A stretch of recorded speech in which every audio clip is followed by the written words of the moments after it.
দাদা কথা জিজ্ঞেস করবো? কর। বউ বড় না মা বড়? এটা জানিস না কে বড়? বউ বড়, বউ বড়। কেন?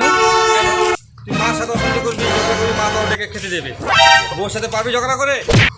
बड़ा हरामी हो बेटा। ছাটার বাড়ি মারবে। তাহলে বউ বড় না মা বড়? বউ বড়। সকালবেলা পুজো করে আসবি বউ। হ্যাঁ, रुको जरा सबर करो। অ্যাকচুয়ালি মাই বড় হয়। হ্যাঁ, বউ কোনদিন এবার লাইনে এসছো। বউ কোনদিন বড় হয় না। সে তো জানি। বউর কথা শুনে দেখতে ছেলেটা কি করে?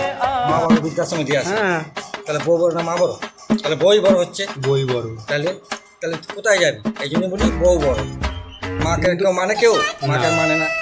মা বড় কোথায় যাবো? এখন বউরাই তো বড় হয়ে গেছে। ফোন দাও, টাকা দাও। মা যদি 50 টাকা চায় খাওয়ার জন্য, তার জন্য টাকা নেই, বউর জন্য 500 টাকার ব্যবস্থা করিস। তাহলে বউ বড় না মা বড়? মাই বড়। মা তো বড় আমরা জানি, এখন হিসাব মতো বউরাই বড়। হ্যাঁ, এখনকার যুগে তাই হয়েছে। হ্যাঁ, সেটাই আমি বলতে চাচ্ছি। সবাই তো সমান না। তাহলে